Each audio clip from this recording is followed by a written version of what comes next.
പുതുയുഗ കേരളം എന്ന സ്വപ്നത്തിലേക്ക് ചുവട് വയ്ക്കുന്നതിനുള്ള പ്രഖ്യാപനവുമായാണ് മുഖ്യമന്ത്രി വി.ഡി. സതീശൻ 2026-27 വർഷത്തെ പരിഷ്കരിച്ച ബജറ്റ് പ്രഖ്യാപനം നടത്തിയത്. വിലയിരുത്തുകയാണ് ഈ ബജറ്റിനെ കേരളം. അടിസ്ഥാന സൗകര്യ വികസനത്തിന് കൂറ്റൻ പദ്ധതികൾ പ്രഖ്യാപിച്ചും സ്വകാര്യ ധനശേഖരണം ലക്ഷ്യമിട്ടുമാണ് വി.ഡി. സതീശന്റെ ആദ്യ ബജറ്റ് എന്ന് നമുക്ക് ചുരുക്കി പറയാം. കപ്പൽ ചരക്ക് ഗതാഗത മേഖലയ്ക്ക് 400 കോടിയുടെ മിഷൻ സമുദ്ര, കപ്പൽ നിർമ്മാണ കേന്ദ്രം സ്ഥാപിക്കും. യുവാക്കളുടെ ഉന്നത വിദ്യാഭ്യാസവും തൊഴിൽ തേടിയുള്ള കുടിയേറ്റവും ഒക്കെ കുറയ്ക്കാൻ ലക്ഷ്യമിട്ടുകൊണ്ട് നോളജ് വാലി പദ്ധതിക്ക് ബജറ്റിൽ 100 കോടിയാണ് വകയിരുത്തിയത്. IIT മാതൃകയിൽ എഞ്ചിനീയറിംഗ് കോളേജുകളെ ബന്ധിപ്പിച്ച് റിസർച്ച് പാർക്കിന് 60 കോടിയും നീക്കിവെച്ച ഈ ബജറ്റിൽ തൊഴിലവസരങ്ങൾ സൃഷ്ടിക്കാൻ ഗ്ലോബൽ ജോബ് ടവറും ഇടം പിടിച്ചിട്ടുണ്ട്.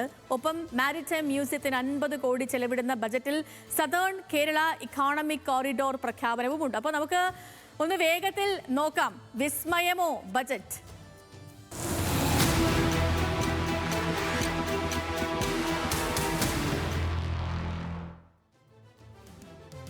പ്രിയപ്പെട്ട പ്രേക്ഷകരെ, ഇതിപ്പം VDS ബജറ്റ് അവതരണമൊക്കെ കഴിഞ്ഞ് മണിക്കൂറുകളായി പ്രഖ്യാപനങ്ങളും വിശകലനങ്ങളും ഒക്കെ നടന്നുകൊണ്ടിരിക്കുകയാണ്. എല്ലാവരും ചർച്ച ചെയ്തുകൊണ്ടിരിക്കുകയാണ്. ഇവിടെ നമ്മൾ ഹൈഫൈവിൽ കഴിഞ്ഞ ബജറ്റിൽ നിന്നും ഈ ബജറ്റിലുള്ള പ്രധാനപ്പെട്ട കാര്യങ്ങളും പ്രഖ്യാപനങ്ങളും ബേസിക്കലി ഒരു താരതമ്യമാണ് ഞാനിപ്പം ഉദ്ദേശിക്കുന്നത്. ശരിക്കും പറയുകയാണെങ്കിൽ വി.ഡി. സതീശൻ സർക്കാരിൻ്റെ ആദ്യ ബജറ്റ് അതൊരു സാധാരണ വാർഷിക ബജറ്റ് അല്ല. തിരഞ്ഞെടുപ്പിനൊക്കെ മുൻപ് UDF ഉന്നയിച്ചിരുന്ന ധനകാര്യ കോഴ്സ് കറക്ഷൻ എന്ന വാഗ്ദാനത്തിൻ്റെ ആദ്യ പരീക്ഷണമാണ് ഇത്. അങ്ങനെ തന്നെ നമുക്ക് വിലയിരുത്താമെന്ന് തോന്നുന്നു. അതേസമയം മുൻ ധനമന്ത്രി KN ബാലഗോപാൽ അവതരിപ്പിച്ച ബജറ്റുകളുടെ കേന്ദ്ര ബിന്ദു ക്ഷേമവും പൊതുമേഖല നിക്ഷേപവുമായിരുന്നു. നമ്മൾ ഓരോന്നായിട്ട് പരിശോധിച്ചാൽ ഇപ്പം നമ്മൾ ഈ പറഞ്ഞ പോലെ ധനകാര്യ കോഴ്സ് കറക്ഷനാണ്. ഇപ്പം ഇതിനോട് ആ ഒരു വാഗ്ദാനത്തെ മുൻനിർത്തിക്കൊണ്ടുള്ള ഒരു ബജറ്റ് അവതരണമായിരുന്നു വി.ഡി. സതീശൻ്റെ എന്ന് പറയാം. ഈ ബജറ്റിലെ പ്രധാനപ്പെട്ട പ്രഖ്യാപനങ്ങൾ ഒന്ന് പറഞ്ഞ് തന്നെ നമുക്കൊന്ന് പോയേക്കാം. ഇതിൽ ഒന്നാമതായി ഞാൻ എടുത്തിരിക്കുന്നത് മിഷൻ സമുദ്രയാണ്. ബജറ്റിൻ്റെ ഫ്ലാഗ്ഷിപ്പ് പദ്ധതിയായി തന്നെ പറഞ്ഞിരിക്കുന്ന ഒന്ന് മിഷൻ സമുദ്രയാണ്. കേരളത്തെ ഒരു മാരിടൈം ഇക്കോണമിയാക്കി മാറ്റാനുള്ള പദ്ധതിയാണ് ഈ മിഷൻ സമുദ്ര. ഇതിൽ നമ്മൾ ഈ പറയുന്ന പോലെ തുറമുഖങ്ങളുണ്ട്, റോഡ്, റെയിൽ, ഉൾനാടൻ ജലപാതകൾ, ലോജിസ്റ്റിക്സ് ശൃംഖല ഇവയൊക്കെ ബന്ധിപ്പിച്ചുകൊണ്ട് പോർട്ട് ലെഡ് ഡെവലപ്മെൻറ്റ് ലക്ഷ്യമിടുന്നു. ഇതിലൂടെ സർക്കാർ ഇതിന് വേണ്ടിയിട്ട് 400 കോടി രൂപയാണ് വകയിരുത്തിയിരിക്കുന്നത് ഈ ബജറ്റിൽ സർക്കാർ. മറ്റൊന്ന്, ഇപ്പം ഈ പറഞ്ഞതിൻ്റെ തുടർച്ചയായി സതേൺ കേരള ഇക്കോണമിക് കോറിഡോറാണ്. ഈ കോറിഡോറുമായി ബന്ധപ്പെട്ട കോറിഡോറിൽ പറയുന്നത് തിരുവനന്തപുരം, കൊല്ലം, ആലപ്പുഴ ഈ തെക്കൻ ജില്ലകളെ ഏകീകൃത സാമ്പത്തിക മേഖലയായി വികസിപ്പിക്കാനുള്ള ഒരു പ്രഖ്യാപനമാണ് സതേൺ കേരള ഇക്കോണമിക് കോറിഡോറിലൂടെ ഉദ്ദേശിച്ചിരിക്കുന്ന കാര്യം. വികസനം വടക്കോ തെക്കോ എന്നതല്ല, മേഖലാ അടിസ്ഥാനത്തിൽ ആസൂത്രണം ചെയ്യും എന്നൊരു സന്ദേശമാണ് ഈ ഒരു പ്രഖ്യാപനത്തിലോടുകൂടി VDS സർക്കാർ നൽകുന്നത്. മറ്റൊരു പ്രധാനപ്പെട്ട പ്രഖ്യാപനം ഏവിയേഷൻ ആൻഡ് ലോജിസ്റ്റിക്സ് ഹബ്ബാക്കി മാറ്റും കേരളത്തെ എന്നുള്ളതാണ്. കേരളത്തെ ഒരു ലോജിസ്റ്റിക്സ് വ്യോമഗതാഗത കേന്ദ്രമാക്കി മാറ്റാൻ 200 കോടി രൂപയുടെ പ്രാരംഭ നിക്ഷേപമാണ് ഈ ബജറ്റിൽ സർക്കാർ നീക്കിവച്ചിരിക്കുന്നത്. നാലാമത്തെ പ്രധാനപ്പെട്ട ഒരു പ്രഖ്യാപനമായി പറയാൻ പറ്റുന്നത് ഉമ്മൻചാണ്ടി ആരോഗ്യ ഇൻഷുറൻസ് പദ്ധതിയാണ്. ഇത് തിരഞ്ഞെടുപ്പ് പ്രകടന പത്രികയിലെ തന്നെ ഒരു വാഗ്ദാനമായിരുന്നു കോൺഗ്രസിന്റെ. ഓരോ കുടുംബത്തിനും 25 ലക്ഷം രൂപ വരെ ആരോഗ്യ ഇൻഷുറൻസ് പരിരക്ഷ നൽകുന്ന ഒരു പുതിയ പദ്ധതിയാണ് ഇതിലൂടെ സർക്കാർ ലക്ഷ്യമിടുന്നത്. ആരോഗ്യരംഗത്തെ ഏറ്റവും രാഷ്ട്രീയമായ ശ്രദ്ധേയമായ ഒരു പ്രഖ്യാപനം കൂടിയാണ് ഉമ്മൻചാണ്ടി ആരോഗ്യ ഇൻഷുറൻസ് പദ്ധതി എന്ന് പറയാം. മറ്റൊരു പ്രധാനപ്പെട്ട പ്രഖ്യാപനം സ്വകാര്യ നിക്ഷേപത്തിന് പ്രോത്സാഹനം നൽകും എന്നുള്ളതാണ്. ഇതിനെ നമുക്ക് സംസ്ഥാനത്തിൻ്റെ ഒരു നയം മാറ്റമായി പോലും നമുക്കതിനെ വിലയിരുത്താം ഈ ഘട്ടത്തിൽ. കാരണം ഭൂമി ലഭ്യതാ നിയമങ്ങളിലൊക്കെ വലിയ മാറ്റം ഇതിൽ കൊണ്ടുവരുന്നുണ്ട്. രണ്ടാം ഭൂപരിഷ്കരണം എന്ന ആശയം കൂടി ഈ ബജറ്റിലൂടെ മുന്നോട്ട് വയ്ക്കുന്നുണ്ട് ഈ സർക്കാർ.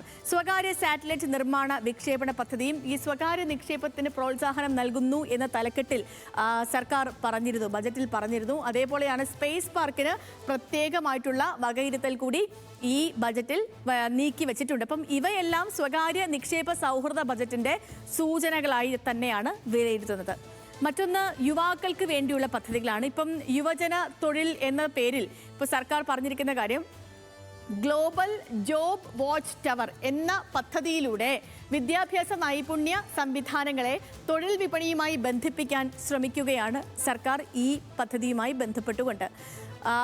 ഇനി ഇതാണ് പ്രധാനപ്പെട്ട പ്രഖ്യാപനങ്ങളായി പറയാൻ പോകുന്നത്. ഇനിയിപ്പോൾ നമ്മൾ നോക്കുന്നത് ഇപ്പം അവസാനമായിട്ട് ബജറ്റ് വന്നത് കഴിഞ്ഞ സർക്കാരിൻ്റെ കാലത്ത് KN ബാലഗോപാലാണ് അവതരിപ്പിച്ചത്. ഇപ്പോൾ KN ബാലഗോപാലിൻ്റെ ബജറ്റും VD സതീശൻ്റെ ബജറ്റും ഇത് തമ്മിലുള്ള വ്യത്യാസം, ഈ പ്രഖ്യാപനങ്ങളിൽ വന്ന പ്രധാനപ്പെട്ട വ്യത്യാസങ്ങൾ എന്തൊക്കെയാണെന്നാണ് നമ്മൾ ഇനി പരിശോധിക്കാൻ പോകുന്നത്. നോക്കൂ പ്രിയപ്പെട്ട പ്രേക്ഷകരെ, നമ്മൾ മേഖല അടിസ്ഥാനത്തിൽ നോക്കിയാണ്. ഇപ്പം ആദ്യത്തെ മേഖല ഞാൻ എടുത്തിരിക്കുന്നത് വികസനത്തിൽ ഊന്നിയുള്ള സർക്കാരിൻ്റെ വിഷൻ, അതാണ് പറയുന്നത്. ഇപ്പം വികസനത്തിൽ നോക്കുകയാണെങ്കിൽ ബാലഗോപാൽ പറഞ്ഞ കാര്യങ്ങൾ സർക്കാർ നയിക്കുന്ന ഒരു വികസനമായിരുന്നു. സർക്കാരിന്റെ നേതൃത്വത്തിലുള്ള ഒരു വികസനമാണ് അദ്ദേഹം ബജറ്റിൽ പ്രധാനമായും പറഞ്ഞിരുന്നത്. പക്ഷേ ഇവിടെ VDS സതീശൻ്റെ വരുമ്പോൾ അത് സ്വകാര്യ പങ്കാളിത്തത്തിൽ അധിഷ്ഠിതമായ വികസനമാണ് അദ്ദേഹം മുന്നോട്ട് വയ്ക്കുന്ന വികസന മാതൃക. സ്വകാര്യ പങ്കാളിത്തം കൂടിയേ തീരുകയുള്ളൂ, കാരണം സർക്കാരിന്റെ സാമ്പത്തിക സ്ഥിതി അങ്ങനെയാണ്. അപ്പോൾ അതുകൊണ്ട് തന്നെ സ്വകാര്യ മേഖലയിൽ നിന്നുള്ള പങ്കാളിത്തം ഇവിടെ വന്നേ മതിയാവുകയുള്ളൂ എന്ന് VD സതീശൻ ഈ ബജറ്റ് അവതരണ വേളയിൽ പലവട്ടം ഊന്നി പറയാൻ ശ്രമിച്ചു.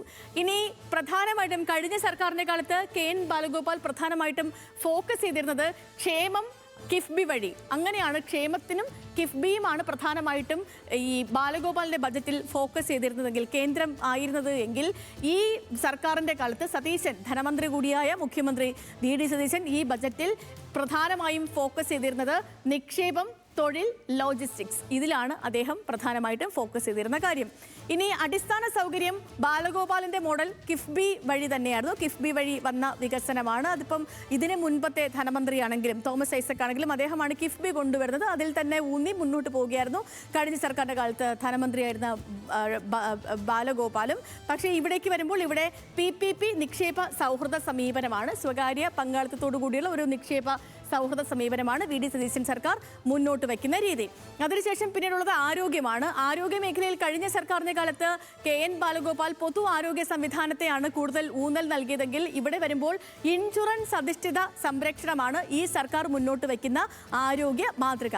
ഇനി സാമ്പത്തിക സന്ദേശം എന്താണ് ഈ സർക്കാരും കഴിഞ്ഞ സർക്കാരും പൊതുജനങ്ങൾക്ക് നൽകിയിരിക്കുന്ന സാമ്പത്തിക സന്ദേശം എന്ന് ചോദിച്ചാൽ, കഴിഞ്ഞ സർക്കാരിന്റെ കാലത്ത് കേന്ദ്രം പണം തടഞ്ഞു വയ്ക്കുന്നു, അതുകൊണ്ട് ഇവിടേക്ക് ഫണ്ട് ലഭിക്കുന്നില്ല, അതുകൊണ്ട് നമുക്ക് മറ്റ് കാര്യങ്ങൾ തുടങ്ങാൻ കഴിയുന്നില്ല, കേന്ദ്രം കേരളത്തെ ഞെരുക്കുന്നു എന്നൊരു സന്ദേശമായിരുന്നു കഴിഞ്ഞ ബജറ്റുകളിലൊക്കെയും. ഇപ്പം അവസാനത്തെ ബജറ്റ് നമ്മൾ എടുത്താൽ KN ബാലഗോപാൽ ജനങ്ങൾക്ക് കൊടുത്ത ഒരു സാമ്പത്തിക സന്ദേശം അതായിരുന്നു. എന്നാൽ ഈ സർക്കാരിന്റെ കാലത്തേക്ക് വരുമ്പോൾ മുൻ സർക്കാർ കടം വാങ്ങിക്കൂട്ടി, അതുകൊണ്ട് ഇവിടെ കാശില്ല, ധനസ്ഥിതി ഇങ്ങനെയാണ്, മുൻ സർക്കാർ കടം വാങ്ങിക്കൂട്ടിയത് കൊണ്ട് ഇവിടെ ആവശ്യത്തിന് പണം ചിലവാക്കാൻ കഴിയുന്നില്ല, അതുകൊണ്ട് നമ്മൾ മുണ്ടുമുറുക്കി ഉടുത്തേ മതിയാവുകയുള്ളൂ എന്നൊരു സന്ദേശമാണ്, ഒരു സാമ്പത്തിക സന്ദേശമാണ് ഈ സർക്കാർ പൊതുജനങ്ങൾക്ക് നൽകിക്കൊണ്ടിരിക്കുന്നത്. ഏറ്റവും ഒടുവിലത്തെ നമ്മൾ വ്യവസായമാണ് എടുത്തിരിക്കുന്നത്. വ്യവസായ മേഖലയിൽ കഴിഞ്ഞ സർക്കാരിൻ്റെ കാലത്ത് കഴിഞ്ഞ ധനമന്ത്രി നൽകിയത് സർക്കാർ മുൻകൈയെടുത്ത് വികസന പ്രവർത്തനങ്ങളുമായി മുന്നോട്ട് പോവുക എന്നുള്ളതായിരുന്നു. പക്ഷേ ഈ സർക്കാർ സ്വകാര്യ മേഖലയ്ക്ക് കൂടുതൽ ഊന്നൽ നൽകുന്നു, സ്വകാര്യ മേഖലയ്ക്ക് വ്യക്തമായ പങ്ക് വേണമെന്ന് ആവശ്യപ്പെടുന്നു വ്യവസായ മേഖലയിൽ. ഇപ്പം ഇങ്ങനെയാണ് നമ്മൾ ഈ രണ്ട് സർക്കാരിൻ്റെ കാലത്തെയും ബജറ്റുകളെ ഒന്ന് വിശകലനം ചെയ്താൽ, കമ്പയർ ചെയ്താൽ പ്രധാനപ്പെട്ട കാര്യങ്ങൾ. ഇപ്പം രാഷ്ട്രീയമായി ഇത് നൽകുന്ന വലിയ സന്ദേശം എന്താണെന്ന് ചോദിച്ചാൽ, ബജറ്റ് പ്രസംഗത്തിൽ സർക്കാർ മുൻ LDF ഭരണത്തിൻ്റെ സാമ്പത്തിക ബാധ്യതകളൊക്കെ ചൂണ്ടിക്കാട്ടി സംസ്ഥാനത്തിന് വലിയ കടബാധ്യതയും കുടിശ്ശികകളും പാരമ്പര്യമായി ലഭിച്ചു എന്നാണ് സർക്കാരിൻ്റെ വാദം. കഴിഞ്ഞ സർക്കാർ ഇതെല്ലാം ഈ സർക്കാരിൻ്റെ മേൽ ഏൽപ്പിച്ചു വെച്ചു, അതെല്ലാം വീട്ടാൻ ഈ സർക്കാർ ബാധ്യസ്ഥരാണ് എന്നാണ് സർക്കാർ പറയുന്നത്.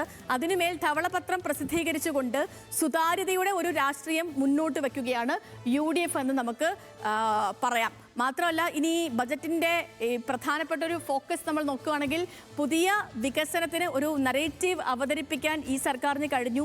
തുറമുഖ ലോജിസ്റ്റിക് സമ്പദ് വ്യവസ്ഥയ്ക്ക് വലിയ പ്രാധാന്യം നൽകുന്നുണ്ട്.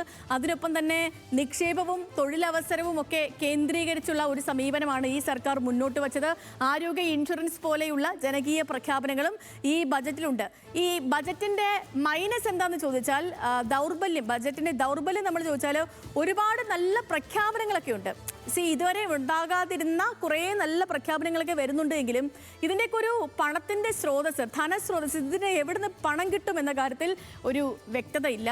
ഇതൊക്കെ ഒരു പ്രാരംഭഘട്ടമാണ് എന്ന് മുഖ്യമന്ത്രി ഇപ്പം ബജറ്റ് അവതരണത്തിന് ശേഷം മാധ്യമങ്ങളെ കണ്ടപ്പോൾ ഇതൊക്കെ ഒരു തുടങ്ങി വയ്ക്കലാണ്, പ്രാഥമിക ഘട്ടമാണെന്ന് പറയുമ്പോഴും ഈ പണത്തിന്റെ കാര്യത്തിൽ കാര്യമായ ഒരു വ്യക്തത വരുത്താൻ അദ്ദേഹം വാർത്താ സമ്മേളനത്തിലും തയ്യാറായില്ല എന്നുള്ളത് ഒരു ന്യൂനതയാണ്. അതിനൊപ്പമാണ് വലിയ ക്ഷേമ പ്രഖ്യാപനങ്ങളെക്കാൾ സംഘടനാപരമായ പരിഷ്കാരങ്ങൾക്കാണ് ഈ ബജറ്റിൽ ഊന്നൽ കൊടുത്തത് എന്ന കാര്യം നമ്മൾ പറയണം.